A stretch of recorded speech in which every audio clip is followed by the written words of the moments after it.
Acción, tu revista mensual de cine y series, con los mejores estrenos de cine, fichas y reportajes coleccionables, series de televisión y 4 pósters todos los meses. Búscala en tu kiosco.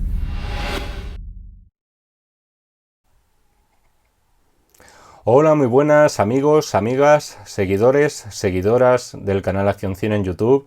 Soy Jaime Vicente Chagüe y en esta ocasión comparezco a petición de Alberto. Alberto nos ha pedido que hablemos de una película dirigida en 1995 por Sam Raimi, ojo al reparto, con Sharon Stone, Russell Crowe, Leonardo DiCaprio, Gene Hackman en los papeles principales. Una película que al menos aquí en España recibió el título de Rápida y Mortal. Lo primero de todo, hacer referencia a este reparto. Nada más escucharlo, prácticamente lo que te hace es deslumbrarte, ¿no? Es un repartazo adelantado a su tiempo. No tanto en el momento en el que se estrenó la película, en 1995. No es que fuera un mal reparto entonces. Sí que lo podíamos haber catalogado por aquellos años de interesante, que aunaba, bueno, talento, juventud y veteranía. Pero lo cierto es que si lo analizamos a día de hoy, 2020... reúne a 3 ganadores del Oscar, una nominada que es Sharon Stone y otro nominado que no os he nombrado porque su papel es bastante exiguo y que fue Gary Sinise. Gary Sinise, por cierto, si no le ponéis cara, es aquel teniente Dan, compañero inseparable de Forrest Gump en la película homónima. Y eso no es todo, o sea, el reparto tiene todavía algunas sorpresitas más que ya os iré destripando a medida que nos adentremos en faena. Un reparto bastante curioso para una película que hay que decir también que es bastante curiosa. Hoy toca hablar de una de esas personalidades que los amantes del género de terror / fantástico siempre vamos a tener en nuestros corazoncitos. Y ese no es otro que Sam Raimi. Muchos se preguntaban entonces, y posiblemente a día de hoy también lo hagan, ¿qué se le había perdido al autor de la trilogía de Evil Dead en el oeste? Y más aún se preguntaban cómo aquel chaval que con 20 y pocos años y unos cuantos dólares había puesto en pie aquella deslumbrante Posesión Infernal, acabó codeándose con grandes estrellas de Hollywood, porque por aquel entonces Sharon Stone y Gene Hackman eran estrellas contrastadas, y sobre todo presupuestos infinitamente más holgados de los que alguna vez pudo él soñar. Porque al final estamos hablando de un renovador del género de terror en una década, y esto ya lo hemos visto en videocríticas anteriores, poblada de refritos de fórmulas de éxito seguro, y donde él, sin embargo, acabó incorporando una narrativa más propia del cartoon, más propia de los dibujos animados, inventando ángulos de cámara imposibles, o echando mano de recursos técnicos que por supuesto no estaban al alcance de su bolsillo, pero que sí lo estaban al alcance de su ingenio.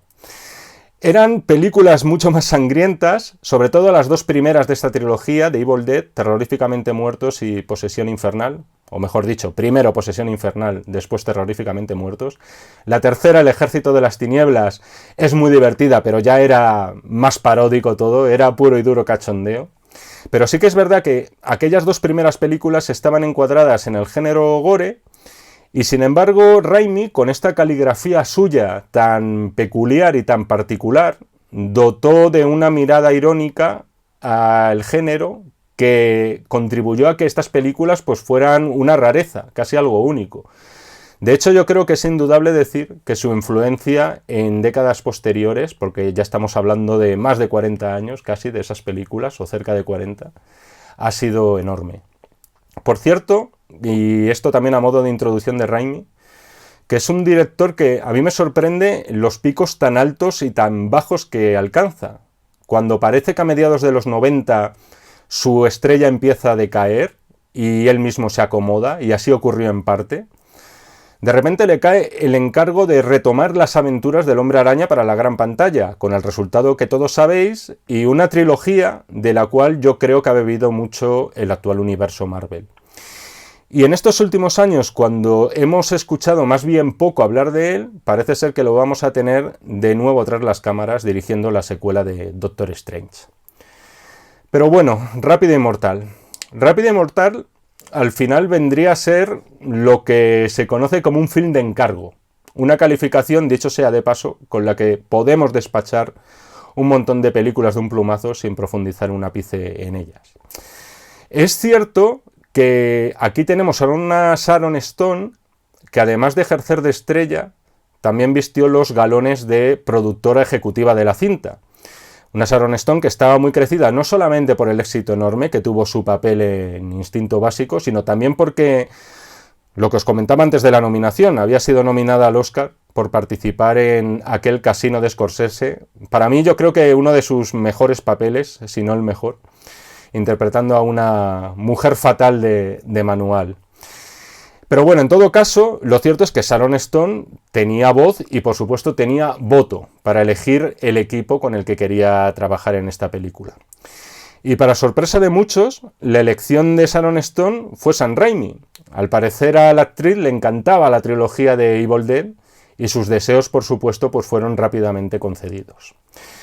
El western, dicho sea también de paso, era un género que, en fin, hoy en día todavía vemos periódicamente que llega alguna nueva película a las carteleras. Es cierto que no encuadrado dentro de lo que podríamos calificar el western clásico, pero sí dotado, pues, o haciendo una bastardía de géneros, ¿no? Mezclándolo con terror, con comedia, con lo que queráis. Pero lo cierto es que hubo unas décadas, que fueron desde mitad de los 70 hacia principios de los 90, donde el género estaba prácticamente muerto. Sin embargo, ahí estuvo al rescate Clint Eastwood y una de las mejores películas, ya no solamente del género western, que yo he visto, que es Sin Perdón, y acabó rescatando, como se estaba diciendo, el género de ese entierro prematuro que le habían otorgado. Además, es eso, la película de Clint Eastwood fue la vencedora de los Oscar, creo que fue en el año 92, si no recuerdo mal, y eso provocó que los estudios volvieran a poner su mirada en el lejano oeste. Podía ser rentable volver a la época de los cowboys. ¿Qué tenemos entonces aquí en Rápida y Mortal? Primero de todo, es verdad que no es el proyecto más personal que haya hecho Sam Raimi. Para empezar, se basa en un guión ajeno. En este caso, el guionista es Simon Moore.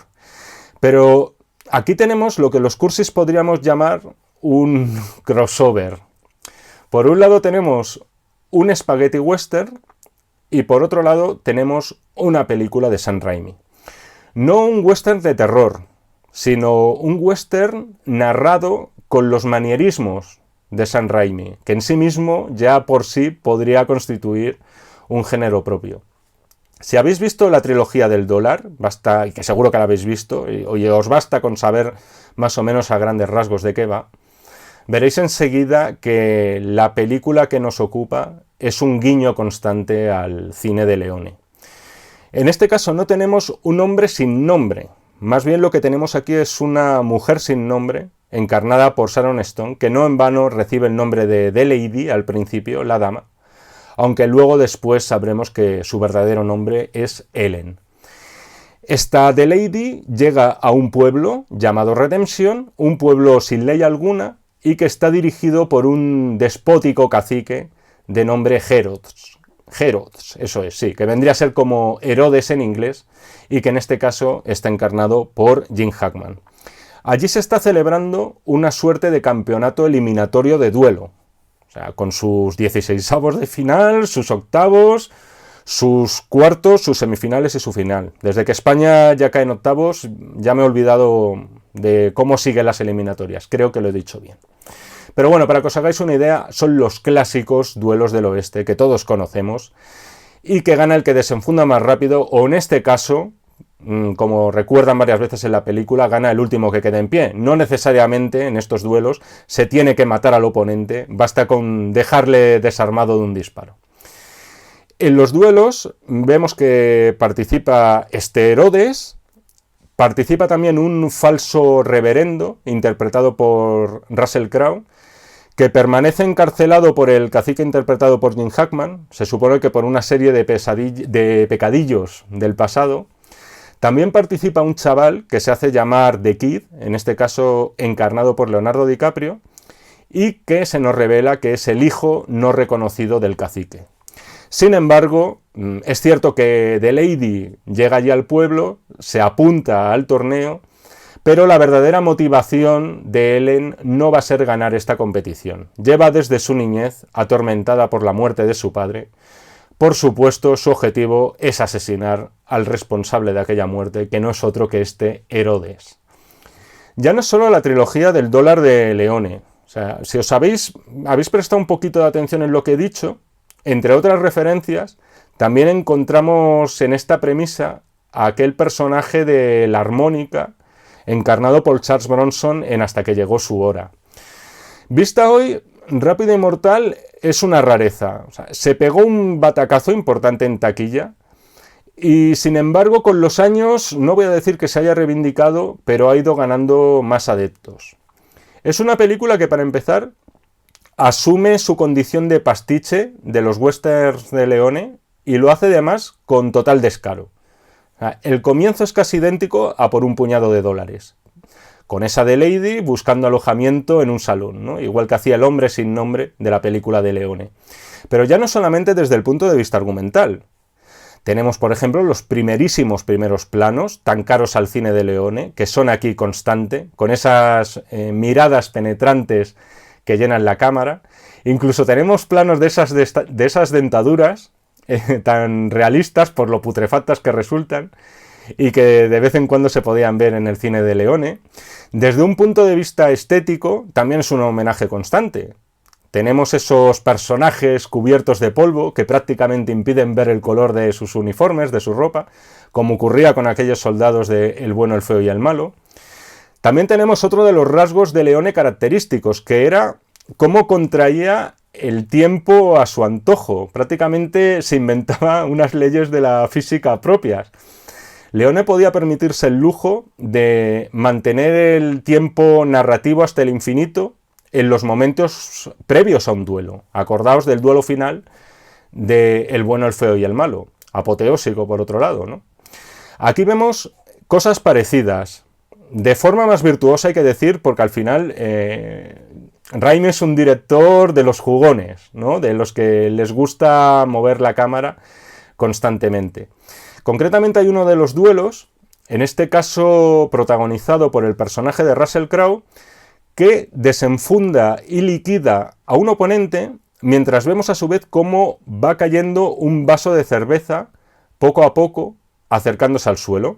Entonces, en el momento, a través del montaje paralelo, en el momento en el que choca con el suelo el vaso de cerveza, justo dispara el personaje de Russell Crowe, ¿no? Otra cosa más, el uso del flashback. Era otra de las tónicas del cine de Leone, y aquí lo vamos a tener también con esos flashbacks de la niñez de Sharon Stone, muy similares a los del personaje de Charles Bronson en Hasta que llegó su hora. En fin, en resumen, podría llenar minutos y minutos de esta videocrítica con estas referencias, pero creo que el mensaje está más que claro. Rápido y Mortal no es una copia. Yo diría más bien que es un evidente homenaje, y yo creo que sentido además, a aquellas célebres cintas en las que, por cierto, nuestro país tuvo bastante que ver. La película asume sin coartadas que está jugando con la carta del estereotipo. En ese sentido es cierto que es una película que no va más allá, ¿no? No va más allá del guiño, del codazo y del homenaje. Ahora bien, es cierto también que Sam Raimi, si fue contratado para realizar esta película, era para que la dotara de su sello. En este caso no vamos a ver amputaciones de brazos, ni baños de sangre, ni nada por el estilo, pero es verdad que de un modo más dócil impregna a la narración de su personalidad. Vamos a ver a lo largo de la película un montaje frenético, sobre todo en esos duelos, como el que os acabo de mencionar, y que para mi gusto son mejor de la película. Tenemos también una serie de secuencias imposibles, como el de la cámara siguiendo una bala que acaba de ser disparada, un plano que sí remite al espíritu de Evil Dead, ¿no? Concretamente al Ejército de las Tinieblas, cuando la cámara seguía una flecha que acababa de ser disparada. Hay otro plano también que podría recordar a sus inicios y que es muy bueno, es cuando el personaje de Hackman dispara a la cabeza de su oponente, en este caso un hombre negro, y vemos en un plano trasero, y a través del orificio de la bala, del enorme boquete que le ha hecho en la cabeza, al propio Jim Hackman todavía apuntando al tío que acaba de liquidar. Hay un momento además que me ha parecido una genialidad, y es en uno de los duelos, es de nuevo entre Jim Hackman y en este caso Lance Henriksen, otro de los regalitos que os comentaba antes y que nos depara el reparto de la película. Es un momento en el que están hablando entre ellos, parece que están charlando amigablemente casi, en uno de esos descansos que hay entre duelo y duelo para reponer fuerzas, como si fueran tenistas, y sin embargo, al cabo de un par de minutos de conversación, la cámara hace un violento traveling hacia atrás.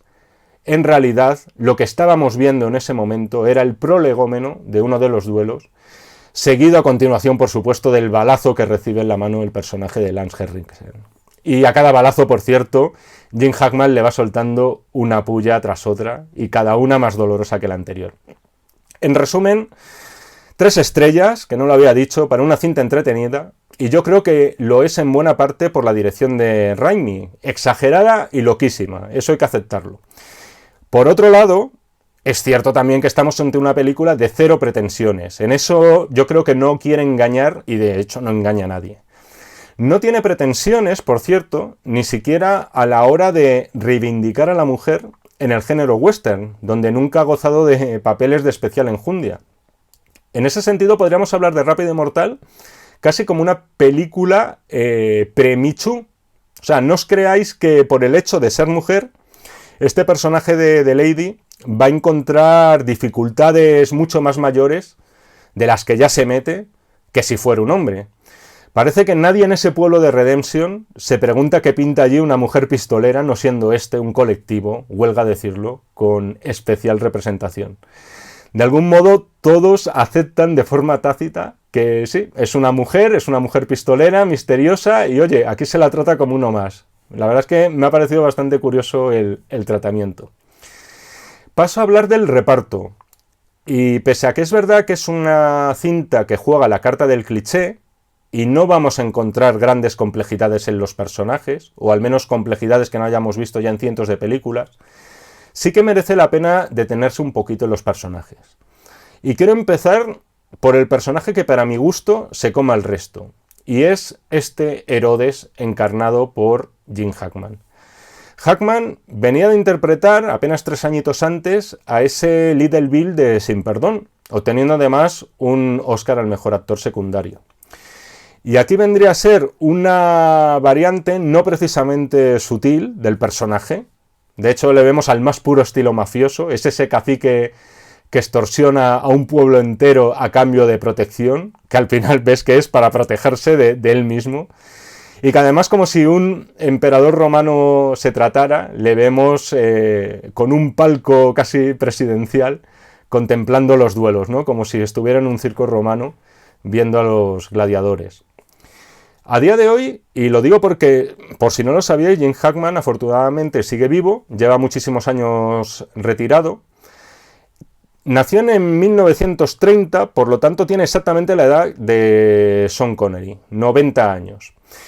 Me temo mucho que dentro de mucho tiempo, esperemos, el día que llegue su fallecimiento, Jim Hackman no será objeto de tantos homenajes como Sean Connery. Pero este actor acaba compartiendo con Connery esa versatilidad y ese magnetismo que te hace estar atentos de cada cosa que hacen. Tanto si era el héroe de la película, y es verdad que no interpretó muchos, pero algunos sí que cayó. Os recuerdo, por ejemplo, de una película que a mí me encanta, que es Arde Mississippi, como si era el villano, que es verdad que ocurría en la mayoría de las ocasiones. Al final siempre vas con sus personajes a muerte. Y si les tocaba hacer de malo, como es este caso, tenían el carisma suficiente como para no odiarlos. Te acaban cayendo muy simpáticos siempre sus personajes. Al final, este Herodes es puro estereotipo, es verdad, pero despliega esos gestos propios que se dirían casi improvisados, que le hacen elevarse muy por encima de lo que sería la mera caricatura.